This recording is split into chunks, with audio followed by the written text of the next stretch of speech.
네, 안녕하세요 여러분들. 네, 이번에 할 비주얼 로봇 게임은 여름의 끝에 피는 꽃이고, 이것도 많이 감동적이고 또 재밌다고 하니까 한번 재밌게 해보도록 하겠습니다.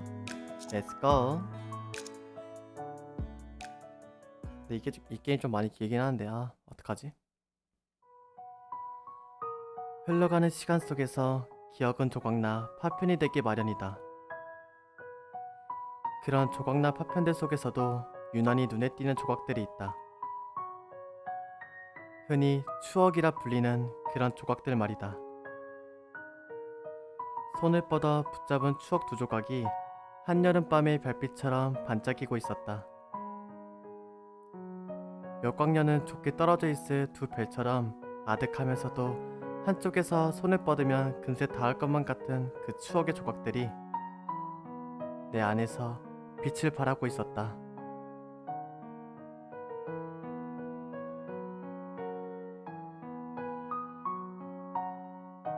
너 갑자기 불꽃놀이 보러 가고 싶다. 아,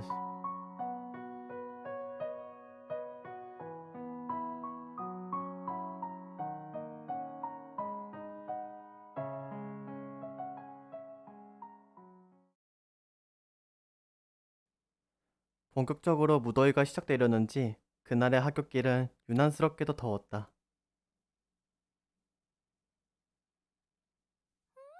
맛있다. 한 손으로 이마에 맺힌 땀방울을 닦아내렸는데 옆에서는 무더위 따위는 잊은 듯한 달콤한 목소리가 들려왔다. 이 순간만큼은 세상 누구보다 행복해 보이는 그 목소리의 주인공은 다름 아닌 내 클래스메이트 유미. 언제나 활기가 가득하다 못해 넘쳐버릴 것 같은 그녀는 날아갈 듯한 얼굴로 방금 산 크레페를 크게 한 입 베어 문 뒤였다. 있지. 여기서 파는 크레페는 특히 더 맛있는 것 같아. 그렇지 않아? 잘 모르겠어요. 나에게 긍정을 강요한 듯한 단정적인 목소리. 그러게. 맛있는 것 같아. 진심이 반 정도 섞인 형식적인 대답과 함께 나도 크레페를 한 입 베어 먹었다. 새콤한 딸기 가죽과 달콤한 초코 시럽이 입안에서 뒤섞여 녹아내린다. 너무나도 진짜 같아서 오히려 인공적인 느낌이 물씬 드는 맛. 역시 맛있으니 된 걸까? 라고 생각하며 나는 크레페를 한 입 더 베어 물었다. 맛있다. 오랜만에 크레페를 맛보는 내 뇌가 내린 결론이었다. 게다가 오랜만에 먹어서 그런가 더 맛있는 것 같아. 글쎄요. 크레페라면 안 질리고 매일매일 먹을 수 있는데. 나도 근데 크레페 진짜 좋아하는데. 그러고 보니 같이 디저트 가게 들른 것도 오랜만이네. 무슨 일이라도 있었어? 그게 머쓱한 웃음을 지어 보이는 유미. 뭐지? 나한테 미처 이야기 못한 일이라도 있었던 건가? 나는 유미의 당황스러워하는 보기 드문 모습을 바라보며 크레페를 한 입 베어 물려던 참이었다. 있지. 나 요즘 살 좀 찐 것 같지 않아? 약간 이거 답정너 그건가? 뭐야? 그런 걸 나한테 갑자기 왜 물어? 하마터면 체할 뻔했다. 요즘 들어 디저트 가게에 발이 뜸했던 건 다이어트 때문이었나? 그거야 당연히. 지금은 너 말곤 대답해줄 사람이 없잖아. 아니 그게 아니라 얼굴에 난감한 티를 잔뜩 묻힌 채 나는 쭈뼛쭈뼛 유미를 훑어보았다. 몇 달 전에도 이런 함정 질문에 걸려서 그러게 조금 찐 것 같아 라고 생각 없이 대답했다가 며칠 동안 시달렸었지. 그렇다고 마땅한 대답이 떠오르는 건 아니었기에 나는 유미를 멀뚱멀뚱 바라보고만 있었다.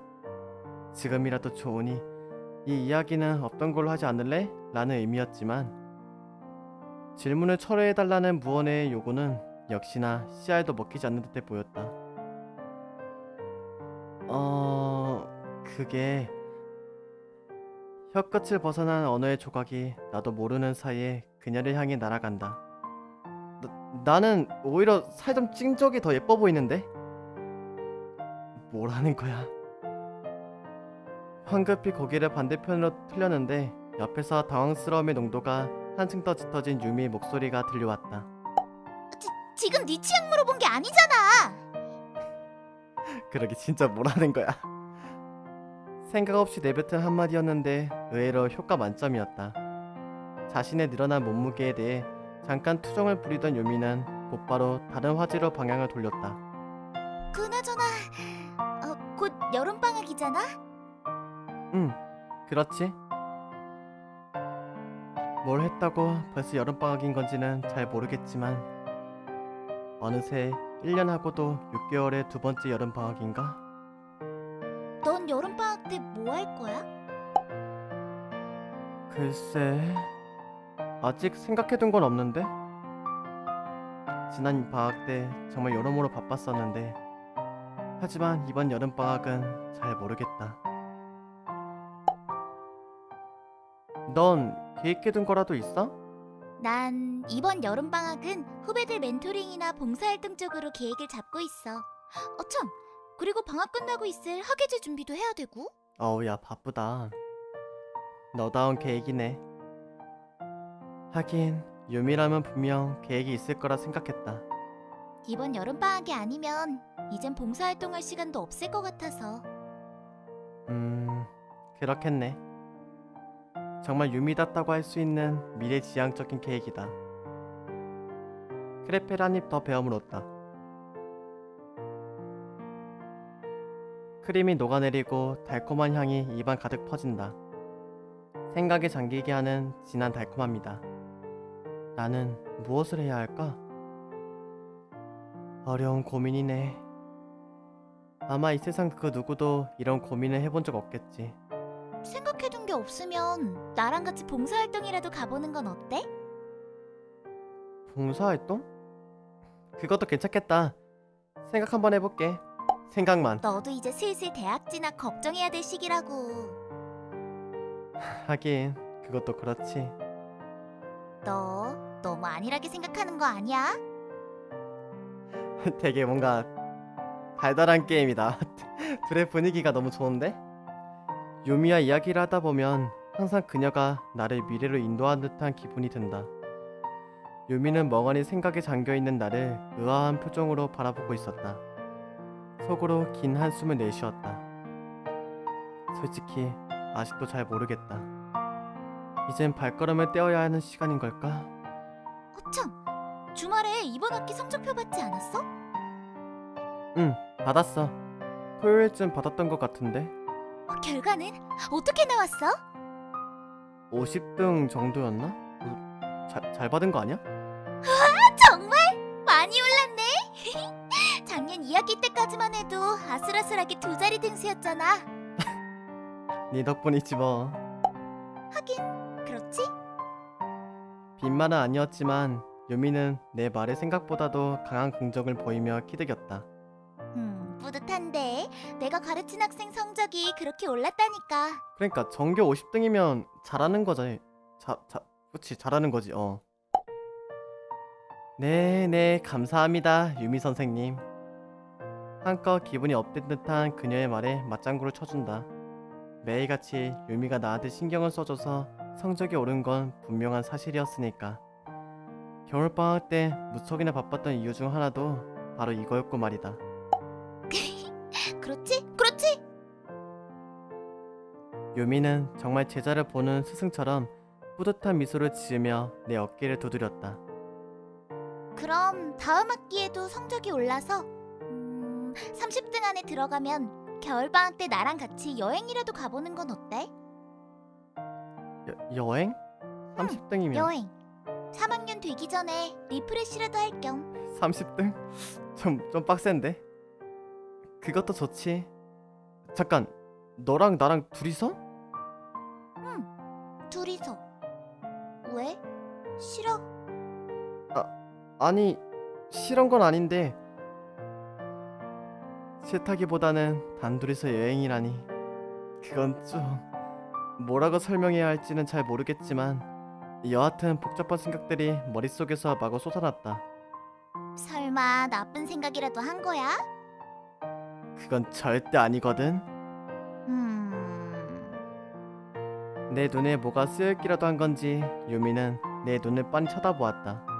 뭐 그 얘기는 나중에 성적 나오면 더 하는 걸로 하자. 근데 뭔가 이렇게 적극적인 여자친구 있으면 뭔가 좋을 것 같기도 하고. 유미는 자신의 고조된 기분을 숨길 생각은 없었는지 가벼운 허밍과 함께 사뿐사뿐 발걸음을 옮겼다. 유미의 손에 들려있던 크레페는 그새 어디로 사라진 건지 자취를 감춘 뒤였다. 얼음표치 남은 달콤한 향만이 크레페가 존재했음을 알려줄 뿐. 나는 반쯤 남은 크레페를 우물거리며 그녀의 옆을 걸었다. 아참, 동아리 활동은 잘 돼가? 뭐 그럭저럭?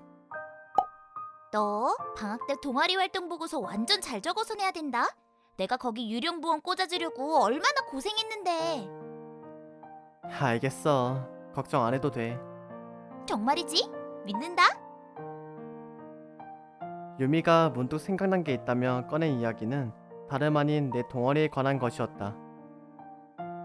내가 속한 동아리는 오컬트부. 오컬트부 뭐야? 현대과학 기술로는 설명할 수 없는 기현상을 연구하는 동아리. 라고 일단은 알려져 있다. 그런데 오컬트부라니. 요즘 시대에 오컬트가 웬 말이야? 왜? 유령 부원뿐인 오컬트부라니. 이 정도면 충분히 오컬트 부스럽지 않아? 뭐야 그 썰렁한 농담은. 그니까 진짜 유령 회원이네. 아까 전에 웃음기 넘치던 목소리는 어디로 가고 물을 잔뜩 끼얹은 듯한 무거운 목소리가 대답으로 들려왔다. 내가 속한 오컬트부는 부원이 나를 포함해 7명 정도밖에 안 되는 소규모 동아리였다. 뭐 이마저도 2명을 제외한 나머지 부원이 모두 유령 부원인 허울뿐인 동아리지만 말이다.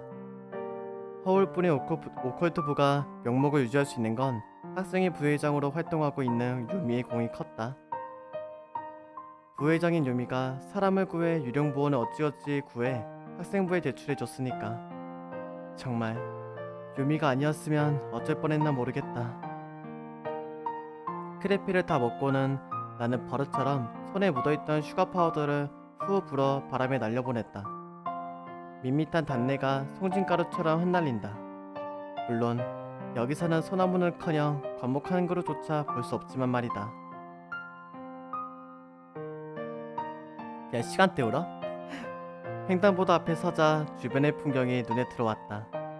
주변에서 흔히 볼 수 있던 관목도 여름이면 지겹도록 들을 수 있었던 매미들의 울음소리도 이곳에는 존재하지 않는다. 그 빈자리는 도로변에 솟아있는 태양광 패널과 안내 로봇이나 순찰 로봇들이 거리를 돌아다니며 내는 삐빅거리는 소리가 대신한다. 오, 아까 좀 게임 배경이 조금 많이 미래의 그쪽인가 보네. 크레페에 잔뜩 들어있던 새콤한 딸기도 달콤한 초콜릿도 분명 어느 실험실 배양 접시 위에서 만들어진 것이겠지. 어디를 둘러보든 내리쬐는 태양을 제외하면 사람의 손길이 닿지 않는 곳이 없었다. 인조미에 물든 세상, 이 세계를 단번에 압축하는 말이다. 그나저나 오늘따라 너무 더운 것 같아. 아이스크림 먹고 싶다. 나도. 옆에서는 더위에 못 이겨 투정을 부리는 유미의 목소리가 들려왔다. 유미도 더위를 타는지 자신의 교복 셔츠를 연거푸 팔랑이었다. 다이어트 한다며. 이 정도 땀 흘렸으면 살도 빠지지 않았을까? 도대체 그럼 뭐 사우나나 목욕탕 가면 무슨 과학도 잘한다는 애가 왜 이럴 때만큼은 이성적이지 못한 걸까? 신호가 바뀌고 나와 요미는 건너편 길목을 향해 발걸음을 내딛었다. 매끄럽게 포장된 횡단보도의 딱딱한 감촉이 발끝에 전해진다. 그때였다. 아스라에 멀어져가는 유미의 목소리. 나는 잠시 발걸음을 멈추고는 내 옆을 스치듯 지나가는 한 소녀를 바라본다. 중학생 정도로 되어 보이는 그 소녀는 땅속에 얼굴을 파묻기라도 한 것처럼 고개를 푹 숙인 채 횡단보도를 건너고 있었다. 응? 내 시선을 눈치챈 걸까? 조심스럽다는 말이 부족할 정도로 조심조심 고개를 든 소녀의 눈동자가 나와 마주친다. 야, 거기서 혼자 뭐해? 횡단보도 저편에서 유미의 목소리가 들려왔다. 하지만 나는 무언가에 홀린 듯 그 소녀를 멍하니 바라보고 있을 뿐이었다. 잠시 시간이 멈춘 것 같았다. 소녀의 눈동자가 묘하게 흔들리고 있었다. 나와 눈을 마주치고 있던 소녀는 돌연 나와는 반대 방향으로 급히 뛰어갔다. 그리고 그 순간 누군가가 내 손목을 붙잡았다. 여기서 뭐해? 이러다 신호 바뀌겠어. 요미였다. 나의 손목을 붙잡은 요미는 나를 거에 끌고 가다시피 하며 반대편 건널목까지 뛰어갔다. 아슬아슬하게 신호가 바뀌고 가느다란 한숨 소리가 들려왔다. 곧이어 요미의 잔소리가 이어졌다. 무슨 생각을 그렇게 하고 있었던 거야? 갑자기 횡단보도에 멈춰서서는. 아, 미안. 멋쩍은 웃음으로 상황을 넘어가려던 나를 뚫어져라 쳐다보는 요미. 요미는 정말 내 얼굴에 구멍이라도 뚫을 기세로 나를 빤히 바라보고 있었다. 혹시 지나가는 길에 네 이상형이라도 본 거야? 오씨, 좋은데? 아니야, 그럴 리가. 거짓말. 분명 뭐에 홀린 것 같은 얼굴이었거든. 여자들의 감은 이래서 좀 무섭다. 유미의 날카로운 눈빛에서 찌릿하는 소리가 들려오는 것만 같았다. 이러다 감전사하는 건 아닐까 하는 생각이 들 정도로 찌릿찌릿한 눈빛이었다. 어쨌거나 조심해. 또 호버크라프트에 치이기라도 하면 어쩌려고 그래. 알겠어. 앞으로는 조심할게. 유미의 날카로웠던 눈매가 다시금 원래 모습을 되찾는다. 유미의 걱정 어린 말에 나는 연신 미안한 티를 낼 수밖에 없었다. 그러고 보니 그 일도 벌써 1년 넘게 지났네. 그러게, 엊그제일 것 같은데. 시간 참 빠르다. 그치? 나는 가볍게 고개를 끄덕였다. 그러게, 한번 교통사고가 난 적이 있었나 보네요. 유미가 말한 그 일이란 나와 그녀가 처음 만난 그날의 일을 의미했다. 어쩌면 내가 그날의 일을 엊그제 같다고 느끼는 것도 그때의 일이 너무나도 생생하게 기억에 남아 그런 게 아니었을까? 유미와 내가 처음 만났던 그날. 그날도 횡단보도 위였다. 이때 들이박았나? 근데 살아있네. 정신을 차려보니 세상이 90도로 기울어져 있었다. 뺨에서는 차가우면서도 매끄러운 감촉이 전해졌다. 세상이 기울어진 것이 아니라 내가 길바닥에 넘어져 있다는 사실을 깨닫기까지는 생각보다 오랜 시간이 걸렸다. 희미하게 들려오는 목소리에 고개를 들어보니 그곳에는 나에게 손을 내미는 한 여학생이 서 있었다. 그것이 유미와의 첫 만남이었지만 그녀가 유미라는 사실을 알게 된 건 그로부터 조금 더 뒤의 일이었다. 괜찮아? 다친 데는 없어? 손을 내밀며 내게 안부를 묻는 그녀. 나는 얼떨결에 그녀의 손을 붙잡고 몸을 일으켰다. 뭐가 어떻게 된 거지? 너 지나가던 호버크라프트랑 부딪혔다고. 아니, 그걸 물은 게 아닌데. 상냥하게도 그녀는 혼잣말처럼 내뱉은 내 말에 진지하게 대답을 해주었다. 정말 괜찮은 거 맞아? 많이 안 좋아 보이는데. 아니야, 멀쩡해. 가벼운 타박상인 것 같으니까. 괜찮다는 말과 함께 감사 인사를 건네고는 서둘러 그곳을 빠져나오려 했는데 주변을 돌려보던 나는 그만 발걸음을 다시 멈춰 세워야 했으면 했다.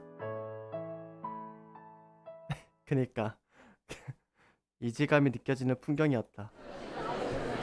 여긴 도대체 어디지?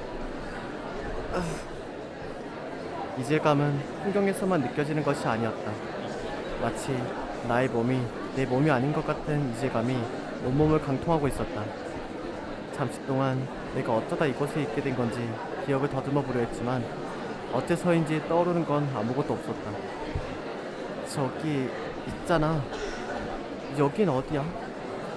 여기? 여긴 백석시 A구역이잖아. 갑자기 그런 건 뭐야?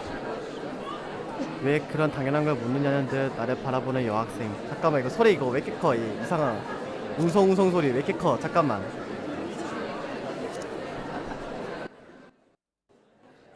잠깐만, 이거 배경음 꺼. 껐다 해 다시. 아니, 배경은 겁나 커. 이윽고 그녀는 나를 의심스러운 눈초리로 바라보며 되물었다. 왜 그래? 뭐 이상한 거라도 있어?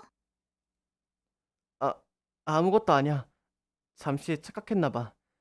도와줘서 정말 고마워. 야, 어디가? 나를 붙잡으려는 목소리를 뒤로 한 채 나는 급히 그곳을 빠져나왔다.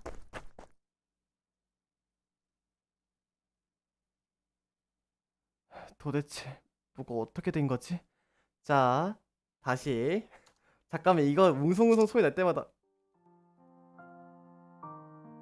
야, 이게 맞는 거냐? 백석시 A구역이라니. 숨을 고르며 다시 생각해봐도 영문을 알 수 없는 대답이었다. 내가 있던 곳은 분명 백석시가 아니었던 건 물론이고 더군다나 A구역이라니. 그런 도로명이 있었던 건가? 남도 없는 복잡한 상황에 버릇처럼 머리카락을 쥐어 뜯으려던 나는 순간 한 가지 이상한 점을 더 발견할 수 있었다. 뭐야? 나도 모르게 놀랐다는 말로도 부족할 반응이 입 밖으로 튀어나왔다. 꿈인가? 꿈이라면 분명 깨어나고 나서도 오랫동안 두고두고 기억날 만한 그런 꿈이겠지. 머리카락을 헝클려다 말고 나는 내 몸을 살펴보았다. 가느다랗게 변한 손목과 내 것이 아닌 듯한 양손, 골격마저도 눈에 띄게 변해 있는 내 몸은 아이러니하게도 내 몸이 아님을 보여주고 있었다. 게다가 허벅지에서 느낀 이질감 섞인 통증은 내게 지금의 상황이 꿈이 아님을 알려주고 있었고 말이다. 몸이 바뀌기라도 한 건가? 마음속으로 그 짧은 시간 동안 말도 안 되라는 말을 몇 번씩이나 되뇌었는지 모르겠다. 적어도 수백 번을 중얼거리지 않았을까? 이젠 뭘 어떻게 해야 하지? 진짜 나는 어떻게 된 걸까? 머릿속에서 툭하는 소리가 들려왔다. 이성적 사고의 끈이 끊어지는 소리였을까? 그 뒤로는 아무런 생각도 들지 않았다. 말 그대로 뇌정지 상태. 나는 그만 생각을 멈추었다. 그때였다. 거기 있어? 멀리서 들어본 적 있는 목소리가 나를 향해 다가오고 있었다. 한참을 뛰었네. 백석고등학교는 그쪽이 아니라고. 백석고등학교라고? 이 여학생은 갑자기 무슨 말을 하는 거지? 나는 분명 아직 중학교 3학년생일 텐데. 너 백석고등학교 학생 아니야? 신입생 맞지? 그녀는 내 어리둥절한 표정을 보고서는 이상하다는 듯 재차 확인하려는 건지 질문을 건넸다. 내 뇌가 정지 상태에서 깨어난 건 다행스럽게도 그때쯤의 일이었다. 주인이 바뀌었다는 걸 뒤늦게나마 뇌가 눈치챈 것이었을까? 맞는데? 잘됐다. 나도 백석고등학교 신입생이거든. 내 이름은 유미라고 해. 그녀의 교복에 달린 이름표가 골목길에 들어오는 햇빛을 받아 반짝였다. 나의 교복과 그녀의 교복이 같다는 걸 눈치챌 수 있었던 건 정말 다행인 일이었다. 네 이름은 뭐야? 내 이름은 이름을 꺼내려다 말고 나는 내 교복에 달려있던 이름표를 흘낏 바라보았다. 목소리를 삼킨 나는 명찰에 적힌 이름을 그녀에게 알려주었다. 그렇구나. 이렇게 만난 것도 인연인데 잘 부탁해. 유미라는 이름의 여학생은 다시 한번 내게 손을 내밀었다. 이번엔 도움의 손길이 아닌 내게 악수를 청하는 듯의 손길이었다. 때마침 불어오는 바람에 그녀의 갈색 머리칼과 교복의 옷깃이 살랑살랑 흩날렸다. 무언가에 홀린 듯 나는 그녀의 손을 잡았다.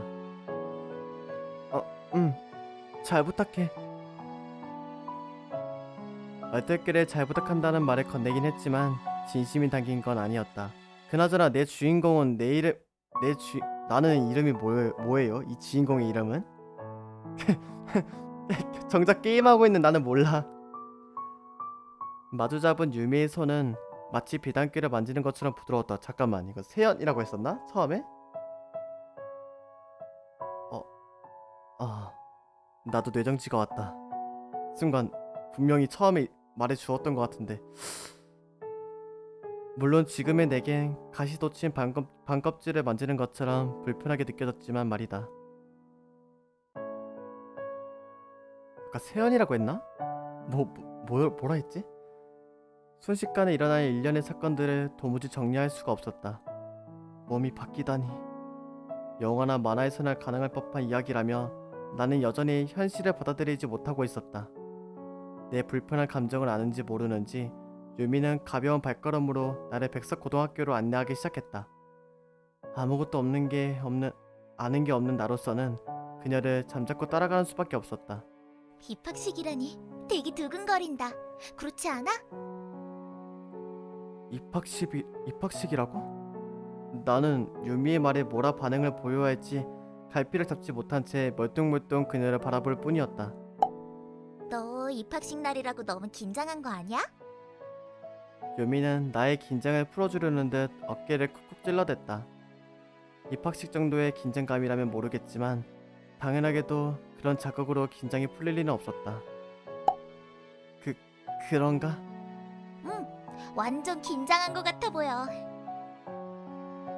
그렇구나. 오늘은 입학식 날이었구나. 유미의 말을 듣고서야 나는 내가 놓치고 있던 부분을 뒤늦게나마 눈치챌 수 있었다.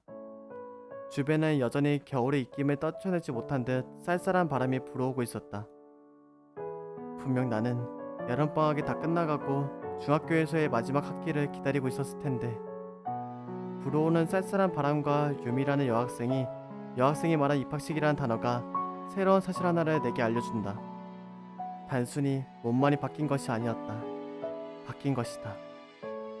시간이 바뀐 것이다. 얼마 전까지만 해도 평범한 학생이었을 나는 졸지의 시간 여행자이자 유체 이탈의 경험자가 되어 있었다. 왜 그래? 아니야. 정말 긴장했나 봐. 나는 당황스러운 티를 애써 억누르고 최대한 아무 일도 없는 표정을 지어 보였다. 이를 직접 겪고 있는 나조차도 믿기지 않는데 유미라고 다를까? 유미는 나의 멋쩍은 미소를 보더니 전염이라도 된 듯 머쓱한 웃음을 입가에 띄었다. 그런 얘기 들으니까 나도 좀 긴장되네.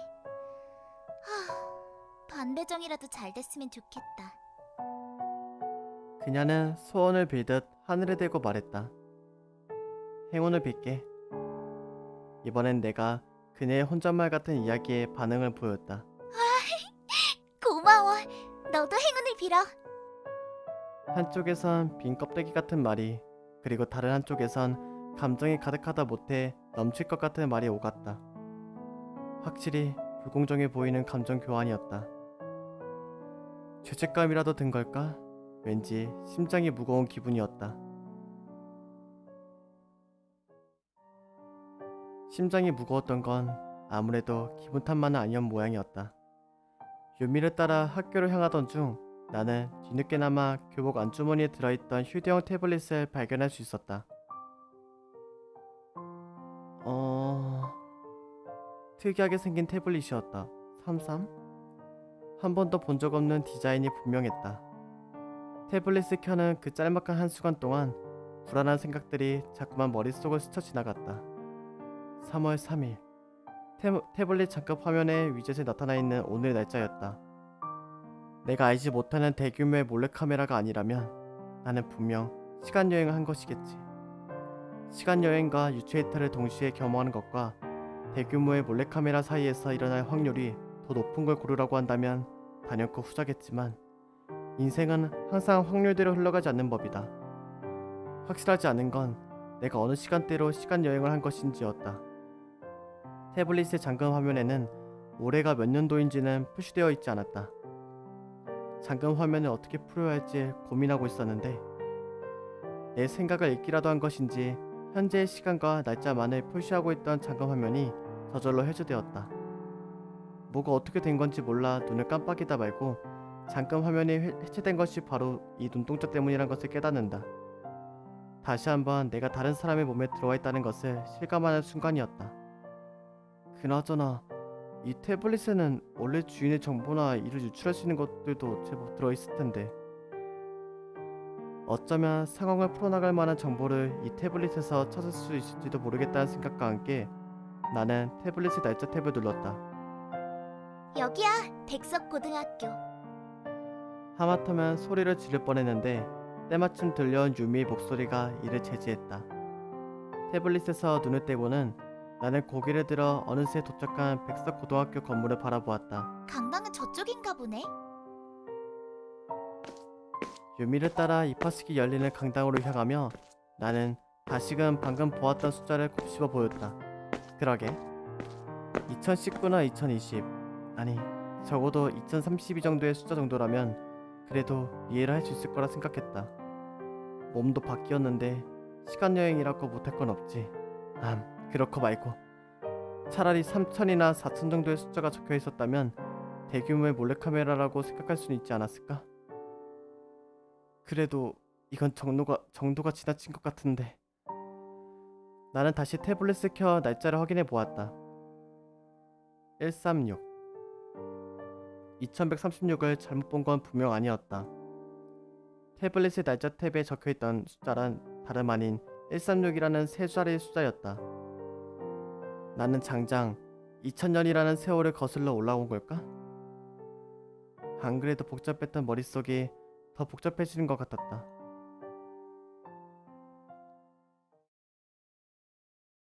입학식이 끝난 뒤 배정받은 교실에 들어오고 나서도 복잡한 건 여전했다.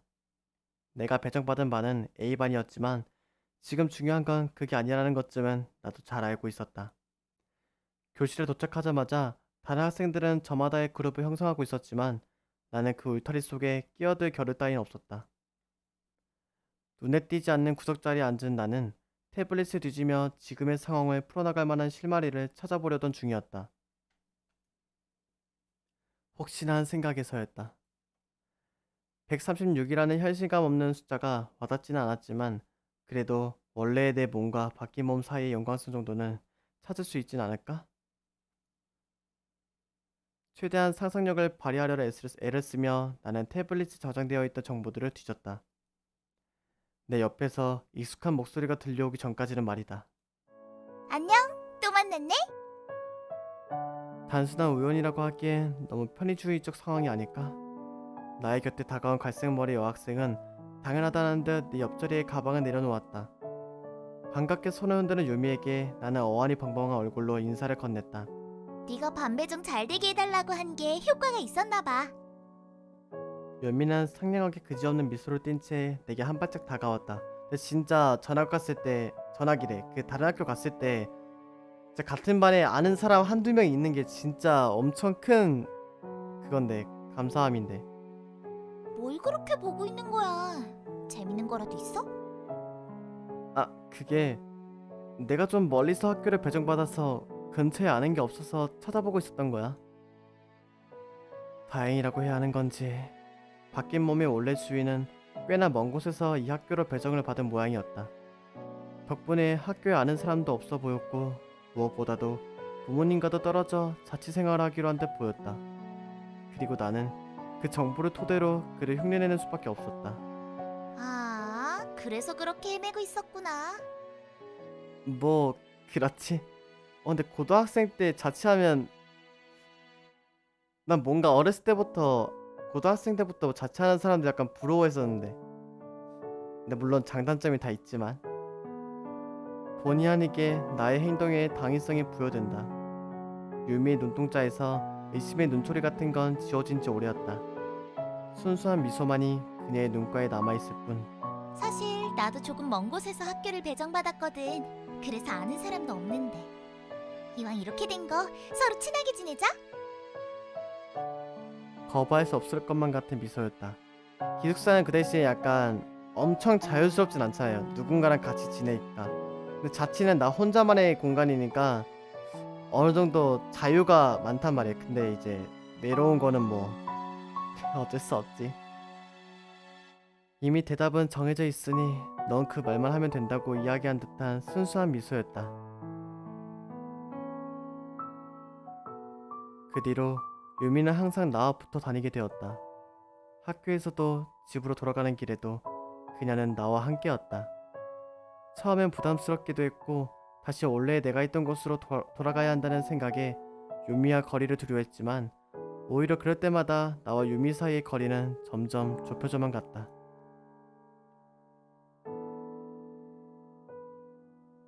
새로운 세계였다. 잘은 모르겠지만 그렇게 표현할 수밖에 없을 것 같다. 많은 것들이 자취를 감추고 새로운 것들이 그 자리를 메운 세상. 그 차이는 자릿수가 다른 두 숫자의 간극만큼이나 벌어져 있으면서도 단지 숫자의 따름이라고 생각할 수도 있을 만큼 가까워 보이기도 했다. 여러 가지 것들이 사라졌다는 말밖에는 들을 수 없었다. 그리고 그 여파로 이 세계에서는 자연적인 것들이 모습을 감춘 뒤였다. 농장에서 딴 신선한 과일도, 여름이면 푸른색으로 물들어온 관목도, 지겹도록 들려오던 매미들의 울음소리도 이젠 이 세계에서는 찾아볼 수 없는 것들이었다. 어쨌거나 나는 원래 내 몸으로 돌아갈 방법을 열심히 모색해 왔다. 가끔 잠에서 깨어나면 원래의 나로 돌아가 있지 않을까 하는 생각도 해봤지만 그건 희망사항에 불과했다. 그렇게 136이라는 숫자가 137로 바뀔 동안에도 나는 원래의 세계로 돌아가지 못했다. 그러는 동안 나는 유미 덕분에 새로운 세계에서의 생활에 제법 빠르게 적응해가고 있었다.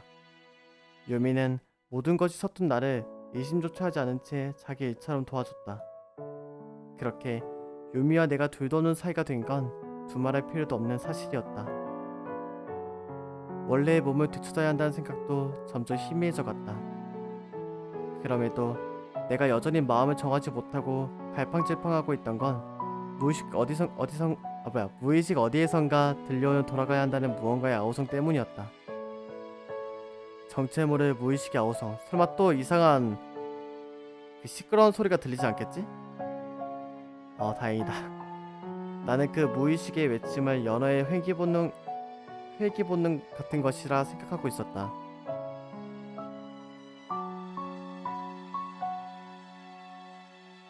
이제 와서 묻는 건데 말이야.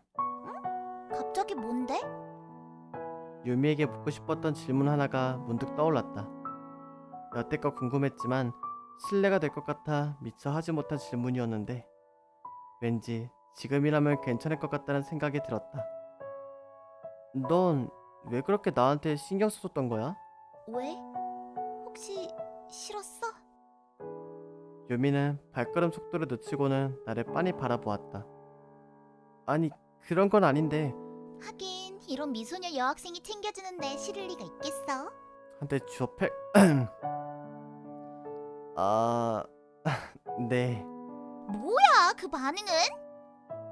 내 미적지근한 반응이 마음에 들지 않았는지 유미는 삐진 척 반대편으로 고개를 돌렸지만 잠시뿐이었다.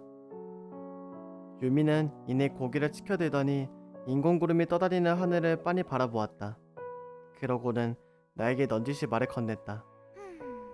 그냥 그러고 싶었어. 별다른 이유도 없이? 그럼 다른 이유가 필요해? 와닿지는 않지만 그럴 수도 있겠다고 생각했다. 나도 유미도 각자 다른 이유로 잠시 생각이 빠진다. 먼저 입을 연 건 유미 쪽이었다. 원래 가슴이 시키는 일에는 이유가 없는 법이라고. 이번에도 와닿지는 않았지만 고개를 끄덕였다. 유미다운 이야기였다.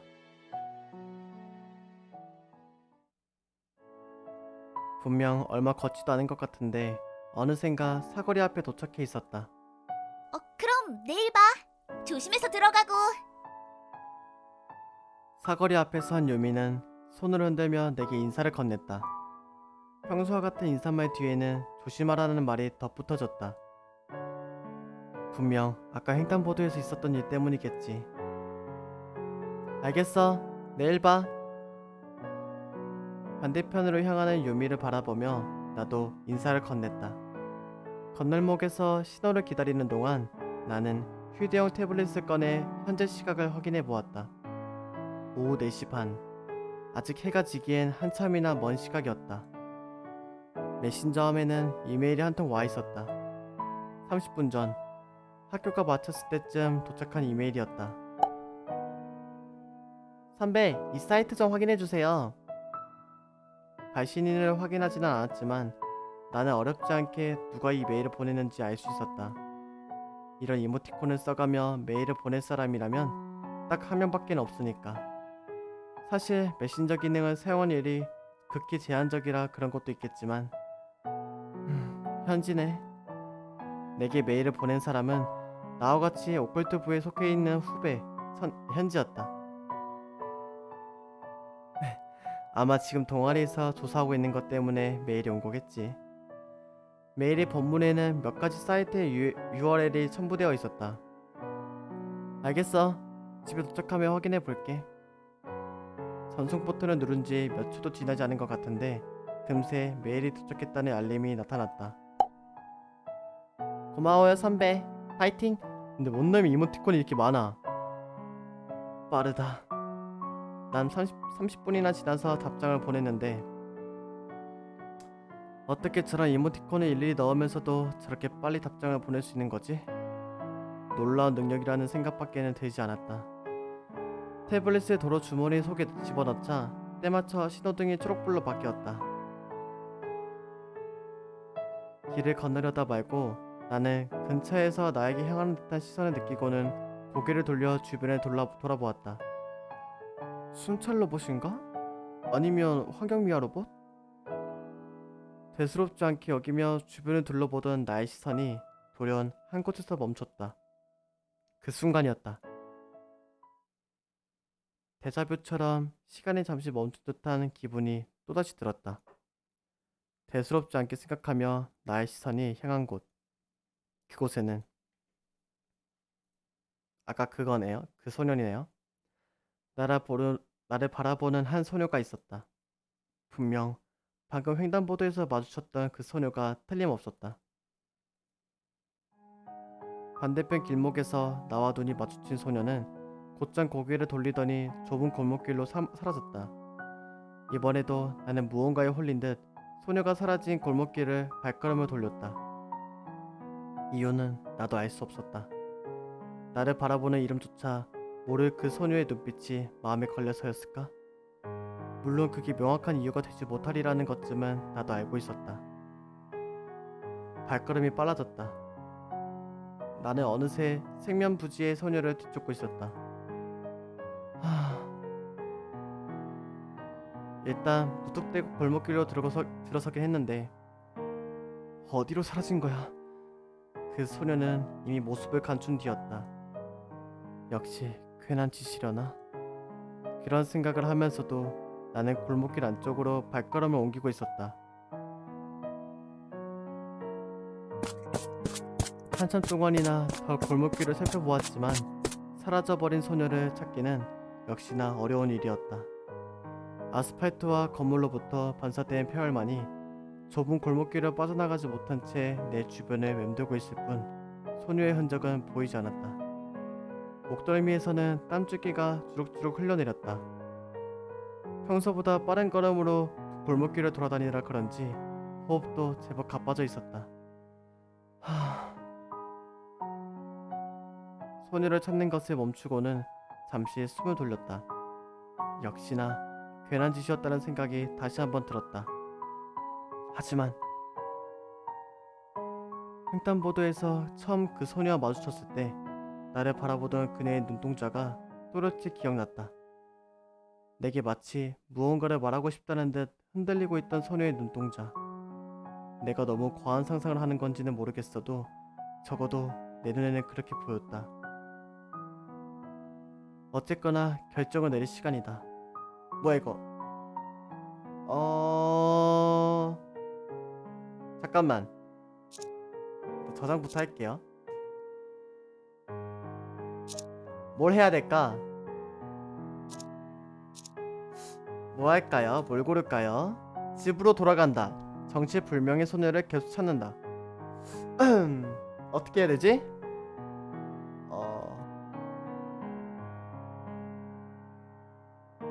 이것도 분명 다른 비주얼 롤백 게임처럼 잘못 고르면 데드엔딩 되는 거 아니야? 그래도 정체불명의 소녀를 계속 쫓아가는 게 맞겠죠? 맞겠지? 에이 몰라 맞을 거야. 안돼 안돼 배드엔딩 난 트루엔딩만 보고 싶어. 신경 쓰이는데 역시 이대로 집에 돌아가기엔 신경 쓰이는 구석이 너무 많아서였을까. 주머니에서 태블릿을 꺼내 시각을 확인한 나는 다시금 주변을 빙글 돌아보았다. 시선이 느껴졌다. 누군가가 나를 지켜보고 있다. 주변을 돌아보자 여지껏 느껴지지 않았던 긴기척이 어렴풋이 느껴졌다. 사람이다. 누군가가 나를 지켜보고 있는 것이다. 거기 누구 있어요? 내 목소리가 메아리처럼 골목길 벽에 부딪혔다. 대답은 들려오지 않았다. 메아리가 먹고 좁은 골목길에는 잠시 침묵이 감돈다. 누구지? 내가 찾던 그 소녀인가? 반대편에서 들려온 덜컹덜컹하는 소리에 급히 고개를 돌렸다. 방금 내 질문에 대한 대답이라면 조금 불친절한 대답임이 틀림없었다. 침묵에 잠긴 골목길에서는 분명 대낮임에도 불구하고 묘한 긴장감이 느껴졌다. 정말 내가 찾던 그 소녀인 걸까? 나는 마른 침을 삼키고는 소리가 들려온 곳을 향해 조심조심 발을 내딛었다. 깜짝아. 내가 더 놀랬다. 씨. 내가 더 놀랬네. 진짜. 어딘가 익숙한 실루엣이었다. 깜짝이야. 내가 더 놀랬어. 뭐야, 유미 네가 왜 여기에? 그러는 너는 집에 들어가는 거 아니었어? 그러려고 했는데 어쩌다 보니 유미가 왜 여기 있는 거지? 서로 한바탕 큰 소리를 내고 났더니 여태껏 맛보지 못한 어색함이 둘 사이를 맴돌고 있었다. 혹시 내 뒤를 밟고 있었던 거야? 아니거든.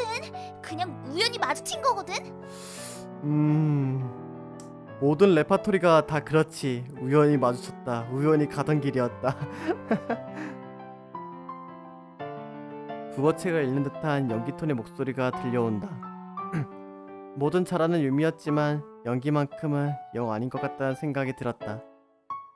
당황해서 그런 건지는 모르겠지만 유미의 이마에도 땀이 가득 맺혀 있었다.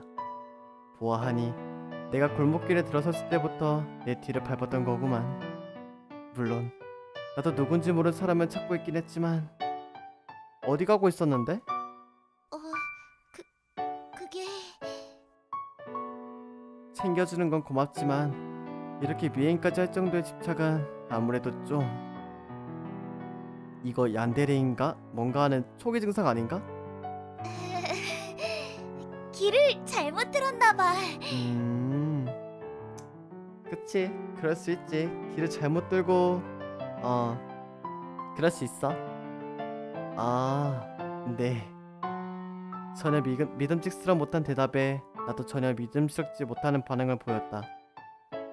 그러자 요미는 버럭 목소리를 높이며 내게 말했다. 그러는 너는 집에 간 대놓고 어디로 가고 있었던 거야? 저는요 나도 할 말이 없어. 이렇게 말하면 아까 횡단보도에서 봤던 그 소녀를 뒤쫓고 있었다고 이야기한다면 요미는 어떻게 반응할까? 이것도 비밀로 하는 게 좋겠다. 유미에게는 비밀로 해야 할 게 한 가지 더 드러났다. 근데 첫사랑을 찾으러 가는 거면 인정 아니야? 아닌가? 늦었는데 빨리 돌아가자. 정말 함께 집으로 돌아가는 길은 어째 우리가 처음 만났던 날보다 더 서먹서먹한 분위기였다. 사거리에 도착했을 땐 해가 곧 지르는 듯 하늘은 발그스레한 빛으로 물들어 있었다. 그럼 진짜 내일 봐. 작별 인사치고는 특이한 미사여구가 붙은 말을 유미에게 건네고선 나는 횡단보도를 건너 집으로 향했다. 아직 해가 다 지지도 않았는데 며칠치의 특이한 일들을 오늘 하루에 다 겪은 것 같은 기분이었다. 피곤함이 몰려왔다. 하긴 그럴만도 했다. 며칠 동안 해야 할 운동을 오늘 하루에 다 하기도 했으니까 그 조금 뛰었다가 며칠의 운동을 다 했다고 표현하는 거야? 집에 도착하자 태양의 끝자락만이 하늘에 남아 오늘이 다 끝난 감을 알려주고 있었다.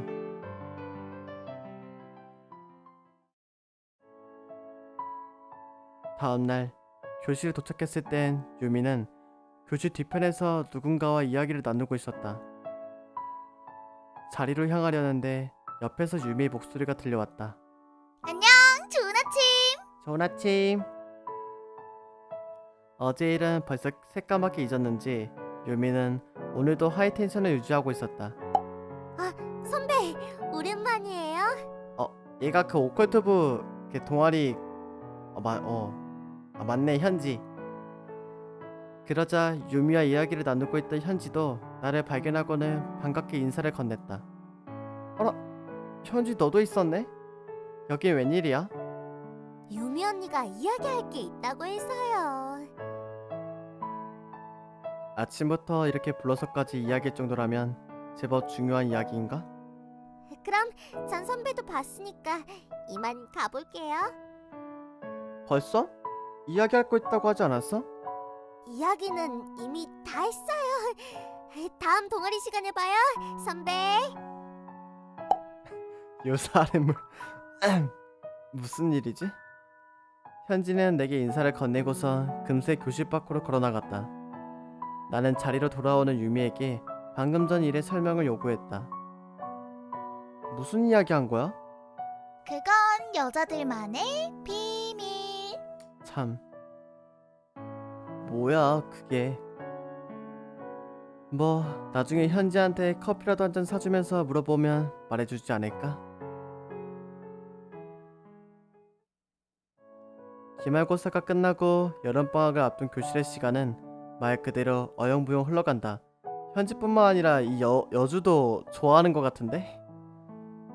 물론 그러는 중에도 생산적으로 시간을 보내는 유미 같은 학생도 있겠지만 아무래도 나는 평균과 조금 더 가까운 쪽이란 말이지. 어쩌다 보니 학교에서 일과가 끝나고 벌써 학교할 시간이 되어 있었다. 나는 수업용 태블릿을 캐비닛 속에 넣어놓고는 유미를 살펴보았다. 유미는 아직 정리할 게 남았는지 태블릿을 만지작대고 있었다. 오늘은 학생회 회의가 있어서. 나의 시선에 눈치챈 유미가 먼저 말문을 열었다. 먼저 가. 많이 늦을 것 같아. 알겠어. 그럼 수고해. 내일 봐. 교실 밖으로 걸어나온 나는 곧장 집으로 향하는 대신 1학년 10반 쪽으로 발걸음을 옮겼다. 혹시나 현지가 교실에 남아있다면 아침에 있었던 일도 물어볼 겸 같이 하교할까 생각하기도 했는데 현지는 이미 먼저 집으로 향한 건지 교실에는 보이지 않았다. 어쩔 수 없지. 왠지 오늘 학교길은 평소보다 시간이 더디게 흐를 것 같은 예감이 들었다.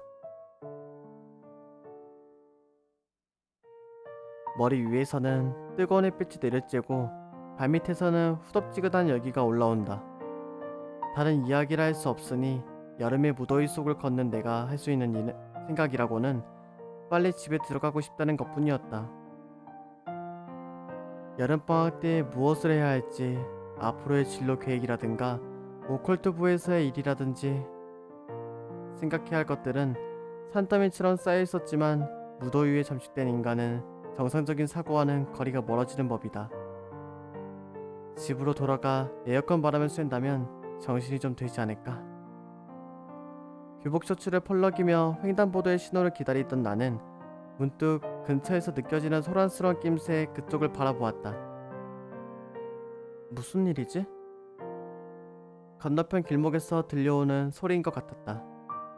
소리가 들려오는 곳에서는 서너 명 정도의 사람이 몰려 있었다. 그리 많은 사람은 아니었지만 무더위 속에 잠들어 있던 나의 호기심을 깨우기엔 충분한 수였다. 횡단보도를 거느려다 말고 나는 사람들이 몰려있는 곳으로 슬그머니 걸어가 보았다. 일렬로 모이는 사람들 틈에는 평소에 길거리에서 흔히 보이던 로봇들이 있었다. 평소와 다른 점이라면 무더기로 모여있는 로봇들이 방향 감각을 상실하고 이리저리 비틀대고 있었다는 것 정도. 그렇구만. 무슨 일이라도 있었던 걸까? 가끔씩 안내 로봇이 고장나는 경우는 있다 하더라도 이렇게 단체로 마식한 경우는 처음 본 것 같은데. 사람들이 하나둘 모여들고 있었다. 또 시작이네 이거 진짜.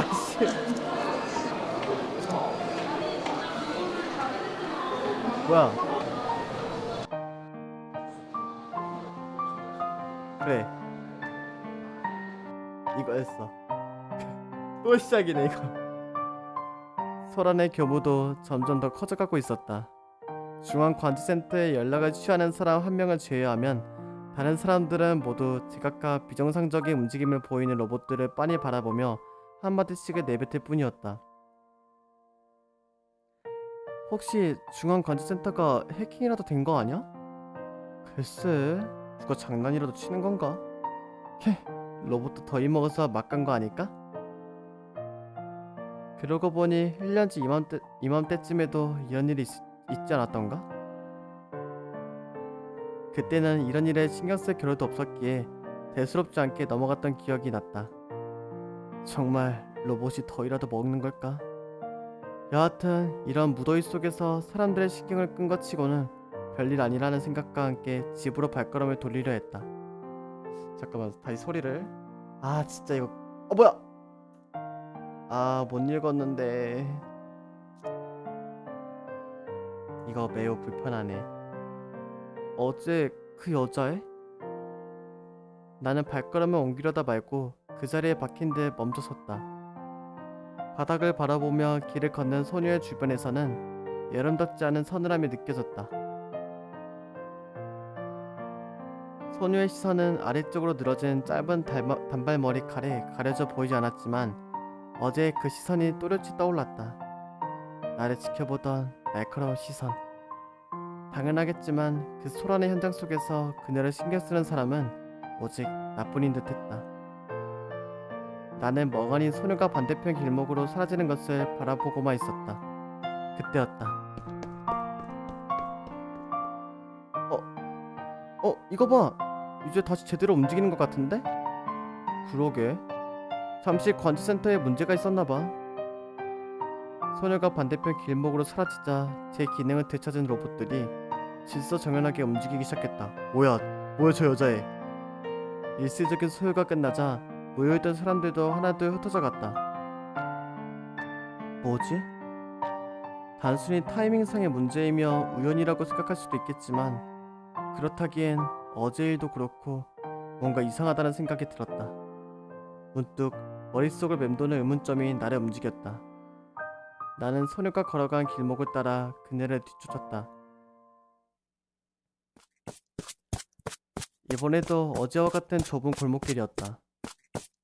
골목길 한쪽에서 소녀의 뒷모습을 잠깐 발견하고는 속도를 내보았지만 소녀는 잠시 뒤를 뒤쫓는 나를 수상쩍게 여기기라도 한 건지 내가 뭐라 말을 걸낼 틈도 없이 자신도 속도를 올렸다. 왠지 이번이 아니면 다시 만날 수 없을지도 모른다는 생각에 나는 열심히 소녀의 뒤를 따라갔다. 물어보는 것이다. 왜 나를 처음 보고선 그렇게 놀란 것이며 나를 지켜보고 있었던 건지, 그리고 방금 있었던 일은 무엇인지. 무더위에 잠식되어 재기능하지 못하고 있던 나의 뇌는 어느덧 원래의 상태를 되찾은 모양이었다. 소녀가 지나간 골목길의 모퉁이를 돌려는 순간 왓! 무언가가 다리에 걸리는 느낌과 함께 내 몸의 균형을 잃는다. 무게중심 바깥으로 쏠려버린 내 몸은 곧장 바닥을 향해 곤두박질 쳤다.